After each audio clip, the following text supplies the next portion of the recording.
여러분 안녕하십니까? 머니 톡톡 세금 톡톡의 김대기 대표입니다. 요즘에 지금 연금과 세금에 대해서 좀 알아보고 있습니다. 공적연금, 퇴직연금, 개인연금. 지금 이제 개인연금 알아보면서 연금 계좌에 대해서 좀 알아보고 있는데요. 지난 시간에는 연금 계좌가 어떻게 구성이 되어 있고, 연금 계좌라는 그 안에 어떠한 뭐 부담금이라든가 퇴직금이라든가 이런 것들이 어떻게 들어갈 수 있는지, 어떤 부분들이 들어갈 수 있는지를 한번 같이 한번 봤었습니다. 우리도 잠깐 이따 해볼 건데요. 오늘은 이제 그 연금 계좌라고 하는 것이 이제 요건들이 있습니다. 연금을 수령할 수 있는 요건들, 그다음에 세액공제를 받기 위한 요건들, 그다음에 납입 한도들, 연금 수령을 할 때 어떤 그럼 연금 수령 한도를 지켜야 된다거나 이런 것들이 있을 수 있거든요. 그래서 그런 부분에 대해서 근데 오늘 가장 중요한 개념인 연금 수령 기산연차라고 있는데요. 그 기산연차가 어떤 의미인지 하는 부분들을 같이 한번 알아보도록 하겠습니다.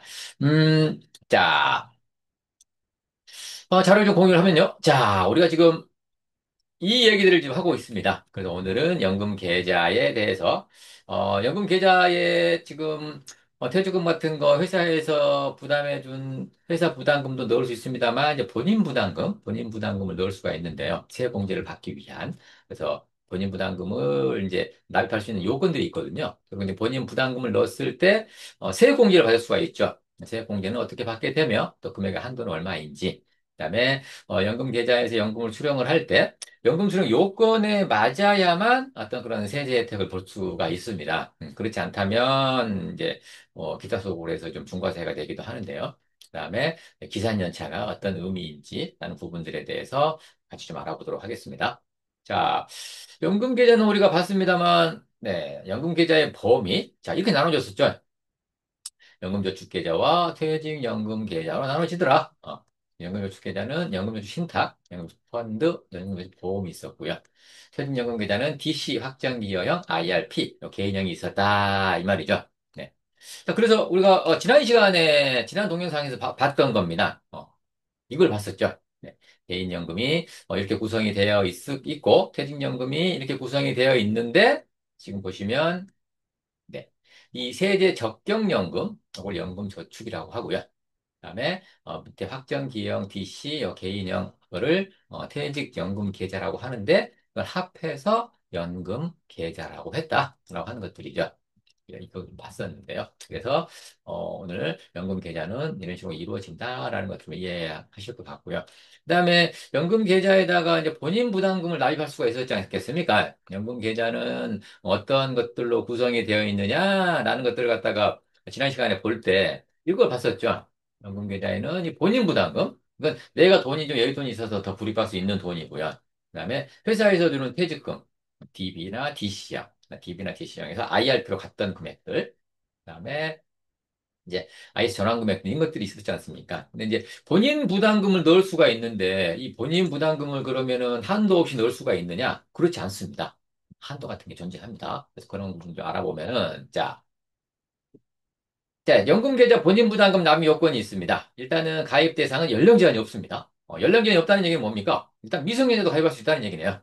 네. 일단 주민등록 번호만 있으면 가입할 수 있다. 네. 영세도 가입할 수 있다는 얘기입니다. 그리고, 어떤 연령이 차서 공적연금, 국민연금이나 공무원연금, 그다음에 사립학교 교직원 연금을 수령하시는 군인연금 같은 걸 수령하시는 분도 계십니다. 그렇다면은 국적연금을 수령할 때 이제 세금을 내야 된단 말이에요. 연금소득세를 납부를 하셔야 되는데, 연금소득세를 안 낼 수 있는 방법이 있냐? 이 연금 계좌에다가 본인 부담금을 납입하실 수가 있습니다. 그래서, 지금까지, 세액공제 받았던 연금 계좌는 연금으로 수령을 하시고, 그 다음에 또, 다른 연금 수령하게 되면은 이제 납입을 못 하니까요. 세액공제를 받기 위해서는 납입할 수 있는 연금 계좌를 또 하나 만들어 놓으면 좋겠죠. 가입이 가능하다라는 것이고요. 납입 한도는 연간 1,800만 원까지 넣을 수가 있습니다. 연간 1,800만 원까지 넣을 수가 있는데, 자, 분기별 한도가 없다. 이 말은 무슨 말입니까? 옛날에는 분기별로 무슨 뭐 300만 원씩 넣어야만 한다라는 조건이 있었는데, 이 분기별 한도가 없다는 얘기는 1월 1일 날, 네, 1,800을 넣어도 되고요. 12월 31일 날 1,800을 넣어도 된다라는 것이죠. 중간중간에 아무 때나 넣을 수가 있다라고 하는 것입니다. 이 납입 한도는 납입을 할 때 연금 수령, 그 연금 계좌에서 이제 계좌마다 이제 연금 수령을 할 수가 있는데요. 연금 수령 개시 후에는 추가 납입이 불가하다. 이거 당연하겠죠. 자, 그다음에 최소 납입 기간 요건이 있습니다. 5년 이상 납입을 하셔야만 합니다. 이 최소 납입 기간은 여기 보시면 연금 계좌 가입일로부터 연금 수령 개시일까지 이게 이제 나중에 연금 수령과 기산연차를 산정할 때도 중요한 의미를 가지는데요.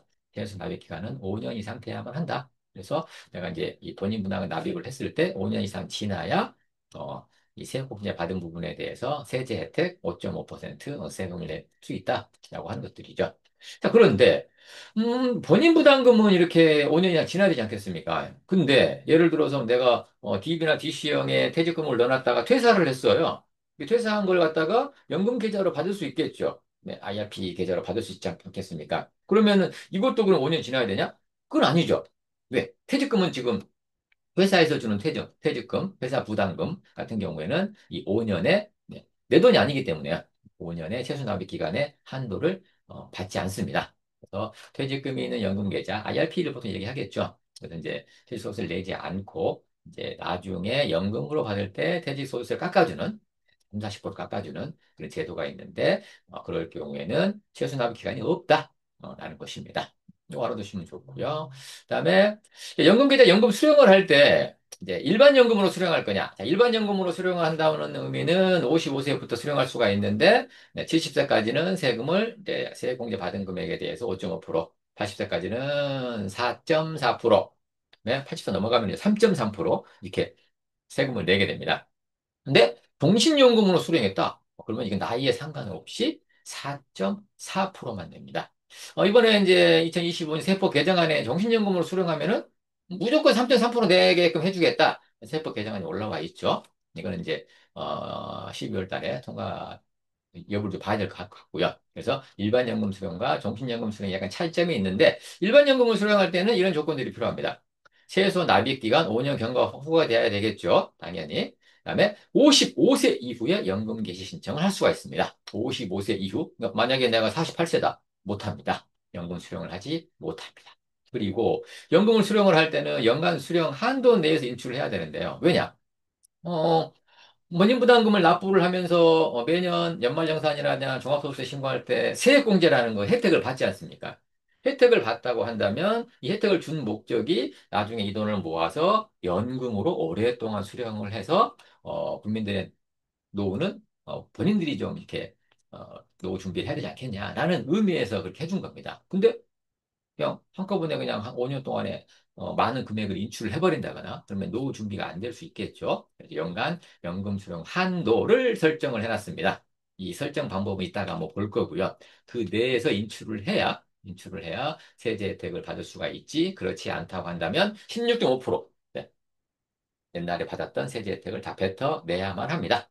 그런 것들 이따 그래서 한번 보겠고요. 종신연금으로 수령한다는 의미는 자, 이 일반연금 수령에다가 이제 종신토록 받을 거니까요. 사망일까지 수령하는 것을 종신연금으로 수령한다고 얘기합니다. 그리고 종신토록 수령하기로 했기 때문에 내가 중간에 해지하면 안 되겠죠. 그래서 세금 혜택을 좀 더 주는 거니까요. 4.4%로 나이에 상관없이. 이거 좀 보시면 될 것 같고. 그다음에 연금계좌 연금 수령을 할 때 이제 한도를 설정해 놨는데 연금 수령 한도는 이렇게 계산이 됩니다. 과세기간 개시일 현재 연금계좌 평가액 그러니까 이제 연금으로 수령하는 그 해가 되겠죠. 그 해에 일정 시점에서 연금계좌 평가를 하게 되고요. 물론 뭐 수익이 발생할 수도 있겠죠. 그다음에 자, 세액공제를 받은 금액이 있을 수 있을 거고요. 세액공제를 안 받은 금액도 있을 수 있겠죠. 그래서 이 연금계좌를 평가를 하게 됩니다. 평가를 해서 자 일단은 10일에서 연금 수령 연차를 빼주게 됩니다. 그러면 10일에서 약 10을 빼야 이게 일이 될 거 아닙니까? 그래서 연금계좌 평가액의 120%를 받을 수가 있지 않겠습니까? 그래서 10년 이상은 받아라. 이겁니다. 10년 이상은 받아라. 자, 이 의미는 떤 의미인지는 이따가 한번 보겠습니다. 연금 수령 연차가 또 기산하는 방법도 다른데요. 그리고 연금 수령 연차 11년 이상이면 11 빼기 11이니까 0이 되겠죠. 네. 연금계좌 평가를 0으로 나눠버리면 아예 네. 이 수령 한도가 아예 없어진다. 라고 하는 것입니다. 얼마를 찾든지 간에 상관이 없다는 얘기죠. 그다음에 연금 수령 기산 연차. 여기 연금 수령 연차. 연금 수령 연차. 이걸 어떻게 그러면은 설정을 할 거냐 이겁니다. 내가 가입을 언제 했고 그다음에 55세 이후부터 연금 개시를 할 수 있었으니까요. 그리고 최소 납입 기간 5년이 지난 후에 후여야만 네, 연금을 수령할 수 있기 때문에 연금 수령 기산연차 산정하는 게 굉장히 중요해집니다. 그래서 이 기산연차 산정 어떻게 하느냐? 자, 그러면 55세 이후이고 55세 이후이고 최소 납입 기간이 견과한 날이 속하는 과세년도를 1년 차로 보겠답니다. 55세 이후이고 최소 납입 기간이 5년이 경과한 날이 속하는 과세년도에 내가 연금 개시를 하지 않더라도 연금 수령 기산연차는 1년 차로 인정해 주겠다 이 말입니다. 그 의미에 대해서 이따가 다시 보겠습니다. 제가 지금 표를 좀 만들어 놨습니다. 그리고 음, 최초로 연금 수령할 수 있는 날이다. 이거예요. 연금을 실제로 수령하는 날이 아니라 연금 수령을 할 수 있는 날. 55세 이후이고 최소 납입 기간이 경과한 날을 네, 1년 차로 보겠다라고 하는 것이고요. 근데 연금에다가 그냥 변천사를 말씀드렸습니다만 2013년 3월 1일 이전에 가입한 것들이 있습니다. 이때는 한 5년 이상만 받으면 됐었거든요, 연금을. 그래서 이제 지금은 10년 이상 받아야 되지 않겠습니까? 그래서 이제 이전에 가입한 것들은 6년 차부터 기산을 합니다. 무슨 말이냐? 이따가 표에서 한번 다시 한번 보도록 하겠고요. 그다음에 음, 남편이 연금을 받고 있다가 연금 계좌 연금을 수령하고 있다가 남편이 사망을 했습니다. 그러면은 이제 부인이 배우자가 그 연금 계좌를 승계할 수 있는데요. 그때는 피상속인 돌아가신 남편이나 아내의 사망 시 연금 수령 연차가 있겠죠. 그대로 적용을 해준다라고 하는 의미입니다. 자, 그럼 연금 수령 한도 기산 연차를 어떻게 계산하는 것이냐? 자, 보시죠.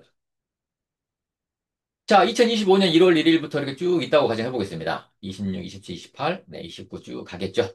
이런 식으로요. 네. 자, 그렇다면, 자, 내가 언제 가입을 했느냐? 그리고 55세 연금을 수령하는 나이가 언제 돌아야 하느냐? 자, 2026년도 어느 한 달에 55세가 된다고 가정을 해보겠습니다. 55세가 되는 달이 2026년도에 존재를 하고요. 그다음에 2013년 3월 1일 이전에 가입을 했다라고 가정해 보겠습니다. 그러면 이거는 아까 6년 차부터 기산이 된다 그랬죠. 근데 단 2013년 3월 1일 이전에 가입했으니까 2013년 뭐 3월 1일에 가입을 했다 하더라도 5년이 지난 후는 2018년이 되겠죠. 2026년은 이미 5년이 지났습니다. 가입 5년이 지났고 55세가 되는 날이 있는 날 이때가 1년 차가 된다 그랬는데 2013년 3월 1년 가입은 6년 차부터 시작한다 그랬죠. 연금을 실제적으로 수령하는 날이 아니에요. 어, 연금을 수령할 수 있는 날 이때를 6년차로 보고요. 그다음에 그러면 이제 2026년도에 6년 차가 되겠고, 2027년도 1월 1일자로 이제 7년 차 기산을 하게 됩니다. 8년 차가 되고요. 2028년도는. 그리고 2029년도는 이제 9년 차가 되겠죠. 2030년도는 10년 차가 될 겁니다. 그럼 내가 실제적으로 연금 수령할 수 있는 날은 55세 이때 2026년도였으나 실제적으로 연금계 신청을 이때 했다. 2028년도에 했다. 그러면 6년 차를 적용하는 게 아니라 8년 차를 적용한다라는 것입니다.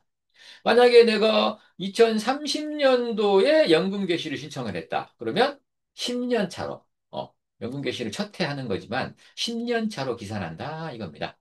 그렇다면은 2031년도에 연금 개시를 했다 그러면 한도의 영향을 받지 않겠죠. 이렇게 계산한다 이겁니다. 자, 그 다음에 자, 그것 한번 볼까요? 이제 2026, 55세 되는 건 이제 똑같고요. 2013년 3월 1일 이후부터 2021년 12월 31일 이전까지 5년은 이미 다 지났을 거 아닙니까? 2021년 12월 31일 이전에 가입했기 때문에 5년이 되는 해가 2022, 23, 24, 25, 26, 2026년도에 5년이 될 겁니다.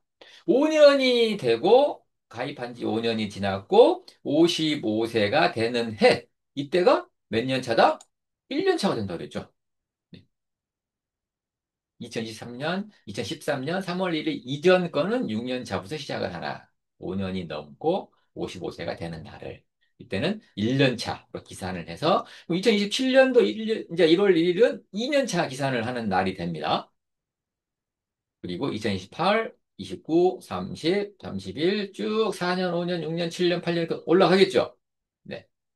자, 그러면 실제적으로 연금을 언제 내가 처음으로 연금 개시를 했냐? 자, 2028년도에 연금 개시를 신청을 했다. 그러면 이러한 조건이라면 3년 차부터 기산을 하게 됩니다. 첫 해에 1년 차부터 기산을 하는 게 아니라. 그래서 55세가 되는 날과 연금저축을 가입해서 납입한 후에 5년이 지난 날, 이게 굉장히 중요하다는 거죠.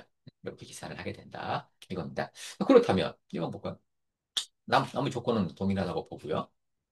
2023년 5월 8일 날 가입했다고 보겠습니다. 근데 2026년도 55세가 도래를 해요. 55세는 도래를 했으나 2023년도 5월 8일 날 가입했기 때문에 5년이 되는 시점, 5년이 되는 시점은 24, 25, 26, 27, 28, 네, 28년, 2028년 5월 8일이 될 겁니다. 이때가 1년 차가 된다는 겁니다. 이때가. 이때 임금 개시를 하지 않아도 됩니다. 근데 2027년도에는 연금 개시를 못 하겠죠. 왜? 5년이 안 지났으니까요. 그래서 연금 개시는 2028년부터 할 수가 있는데 이때가 1년 차다. 그리고 이제 쭉 갈 거 아닙니까? 2년 차, 3년 차, 4년 차 쭉 가겠죠. 이렇게. 그렇다면 내가 이때 도래는 했으나 연금 개시를 안 하고 있다가 2031년도에 연금 개시를 최초로 개시했다. 라고 한다면 4년 차부터 계산을 하게 된다. 이겁니다. 그러면은 좀 한도가 늘어날 수 있겠죠. 1년 차부터 계산을 하는 것보다는. 그래서 보통은 연금 개시를 갖다가 만약에 하고 싶지 않다 하더라도 네. 한 100만 원씩만 인출해 놓는 겁니다. 왜? 1년 차, 2년 차, 3년 차 이렇게 이 길어지기 때문에 연금 개시 네, 하는 연차가 길어지겠죠. 1년차, 2년차, 3년차, 4년차. 특히 퇴직소득, 이연 퇴직소득 같은 경우에는 10년이 지나면 40% 세금 혜택을 보지 않습니까? 그래서 그런 것들을 연금을 수령하는 어떤 그런 것들을 수령하지 않더라도 많이 해놓으면, 네, 많이 받아놓으면, 적게 받아놓으면 실제로 연금 개시할 때는 더 많은 한도를 적용받을 수가 있게 되고, 그다음에 퇴직소득 같은 경우에는 더 많은 퇴직소득세를 절세할 수 있다. 라는 개념이 나오는 것이죠. 그래서 이렇게 보시면 될 것 같습니다. 자, 그 다음에 연금계좌에 돈을 넣어놨는데 자기 부담금을 넣어놓게 되면 연금계좌 세액공제를 해주게 됩니다. 이건 뭐 다 아시겠습니다만 총 급여액이나 종합소득 금액이 5,500만 원 이하냐, 4,500만 원 이하냐, 초과했느냐에 따라서 16.5%, 납입하는 금액의 16.5%를 받을 것이냐, 13.2%를 받을 것이냐, 라는 게 정해지고요. 그렇다면 내가 1,000만 원을 넣었다고 해서 연금계좌에 1,000만 원을 다 공제받을 수가 있느냐? 아닙니다. 공제 한도도 존재합니다. 자, 한 개 존재하죠? 연금저축계좌와 퇴직연금계좌가 있는데 연금저축계좌는 600만 원 한도입니다. 퇴직연금계좌는 900만 원 한도입니다. 두 개 합해 1,500만 원 한도냐? 아닙니다. 합산 900입니다. 연금저축계좌에 600을 넣었다면 퇴직연금계좌는 300밖에는 넣지 못합니다. 자, 그리고 만약에 뭐 연금저축계좌에 400을 넣었다? 그러면 퇴직연금계좌에 500을 넣으면 되겠죠. 합산 900이니까요. 그리고 ISA 계좌는 나중에 설명을 드리겠습니다만 ISA 계좌에 있는 그 금액을 3년이 지난 후라든가 5년이 지난 후에 연금 계좌로 이전할 수가 있는데요. 그걸 전환 금액이라고 합니다. 개인종합자산관리계좌 IS 계좌에서 전환한 금액이다. 그러면 이때 전환했을 때 전환 금액의 10%, 3천만 원을 전환했다? 그러면 3천만 원의 10%, 300만 원이겠죠. 300만 원의 한도가 또 생깁니다. 여기 있는 900만 원과 전환하는 해에만 이 한도가 생깁니다만 300만 원을 생겨서 1,200만 원까지 공제를 받을 수 있다라고 하는 것이죠. 자, 그렇다면 볼까요? 연금저축 계좌하고 퇴직연금 계좌에다가 첫 번째 납입 금액이 1,800만 원을 연금저축 계좌에 넣었습니다. 퇴직연금 계좌를 안 넣었다고 가정해 보겠습니다. 그럼 세액공제 금액은 연금저축 계좌에 600만 원 받을 수 있겠죠. 퇴직연금 계좌는 불입하지 않았기 때문에 제로가 됩니다. 이런 식으로. 자, 그러면은 연금저축계좌에다가는 돈을 안 넣고요. 퇴직연금계좌에 1,800만 넣었다고 가정해 보겠습니다. 네, 최고 불입 한도가 1,800만 원이니까요. 이때 900으로 늘어납니다. 왜? 연금저축 계좌는 600만 원밖에는 못 넣지만 퇴직연금 계좌 IRP는 900만 원까지 넣을 수 있다 그랬죠. 합산 900이라고 했으니까요.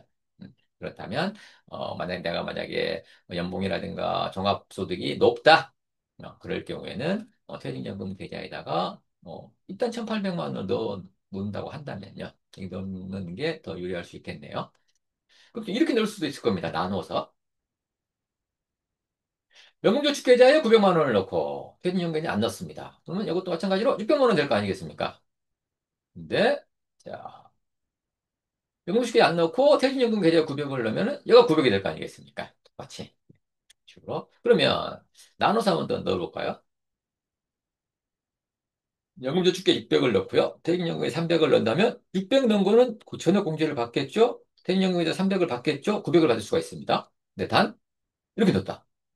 연금저축계좌에 700만 원을 넣어버렸어요. 900만 원을 갖다가 넣는 거를 퇴직연금 계좌에는 200만 원밖에 안 넣었다라고 한다면 700만 원에 넣었지만 600만 원밖에 안 된다 그랬죠. 세액공제가.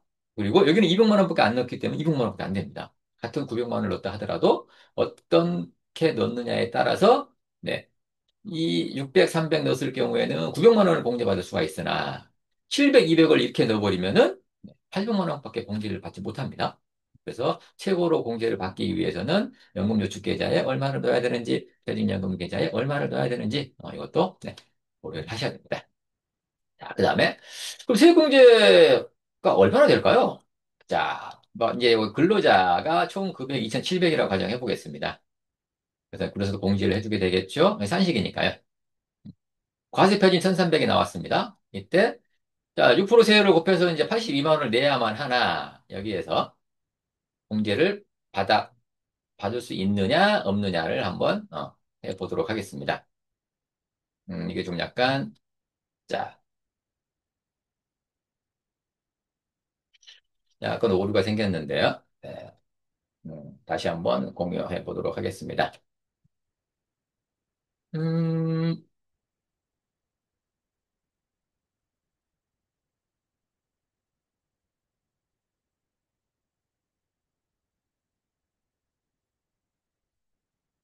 잠깐 좀 오류가 생긴 것 같은데요.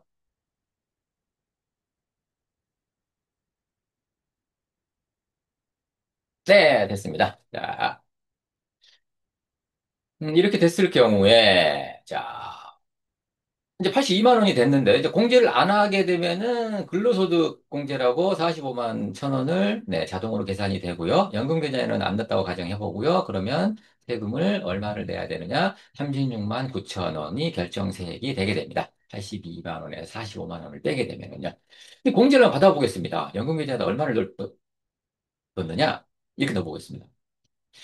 500만 원을 납입해 보겠습니다. 500만 원을 납입하게 되면은 총 급여 5,500만 원 이하는 15%, 16.5%인데 이제 그 지방소득세 빼고요. 네. 자, 국세만 지금 계산하는 거기 때문에 그러면 2,700만 원이니까 총 급여 5,500만 원 이하죠? 15%를 받을 수 있겠죠? 500만 원에 15%면은 얼마입니까? 5, 25, 5, 1, 75만 원인데 75만 원인데 지금 여기 36만 9천 원밖에 안 남았죠? 82만 원에 45만 원을 빼버리면 그러면 36만 9천 원만 받게 됩니다. 세금은 제로가 된다는 거죠.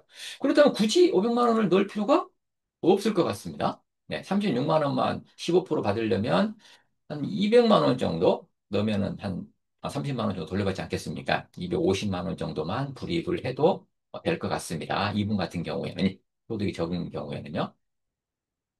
그래서 36만 9천 원을 절세할 수 있다. 같은 500을 넣었는데.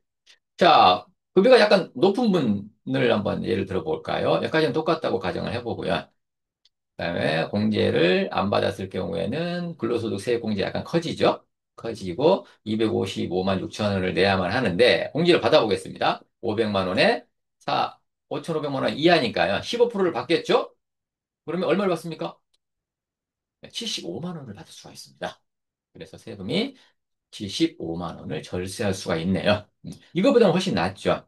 요거는 지금 아까 75만 원을 공제받을 수 있음에도 불구하고 내야 될 세금이 이거밖에 안 됐기 때문에 36만 9천 원밖에 안 됐기 때문에 36만 9천 원만 절세가 됐다라고 하는 것이고요. 소득이 더 높은 분을 좀 예를 가정해 보겠습니다. 높은 분은 5,500만 원 초과하는 건 12%밖에 공제가 안 된다 그랬죠? 그래서 60만 원밖에는 공제가 안 됩니다. 500만 원에 12%, 60만 원밖에 공제가 안 된다라고 하는 것이죠. 자, 여기서 봤듯이 세액공제 효과는 있어 보입니다. 그렇지만 내가 어느 소득 구간에 속하느냐에 따라서 공제를 받을 금액, 납입 금액을 좀 조정하실 필요가 있을 듯 해 보입니다. 자, 그래서 오늘은 지금 연금 계좌에서 본인 부담금을 납입하는 요건과 그다음에 연금 계좌에서 연금을 수령하기 위한 요건, 그다음에 연금 계좌에서 연금 수령 한도라는 게 있는데 연금 수령 한도를 계산을 할 때 10년 이상을 받아야 돼서 그 연금 수령 기산 연차를 계산을 하게 되는데 기산 연차 계산하는 방식이 실제 연금을 수령하는 날부터 계산하는 게 아니었다라는 건 굉장히 중요합니다. 그런 것 좀 기억하시면 될 것 같고, 그다음에 세액공제 얼마가 되는 것인지. 그래서 내가 내 소득 수준에서 얼마를 불입하면 최대 한도의 세액공제 혜택을 받을 수 있는 것인지라는 것들을 좀 사례별로 좀 우리가 같이 봤습니다. 그래서 연금 계좌를 지금 이렇게 알아봤고요. 그리고 이제 다음 시간에는 이제 연금 계좌가 이렇게 됐는데, 이제 그럼 세금은 어떻게 내는 것이냐? 나는 연금 수령할 때. 그런 연금 계좌 이 과세 체계에 대해서 좀 알아보도록 하겠습니다. 자, 이 동영상이 마음에 드셨다면, 네, 좋아요, 구독, 알람 설정 부탁드리고요. 다음에 더 좋은 컨텐츠로 찾아오도록 하겠습니다. 감사합니다.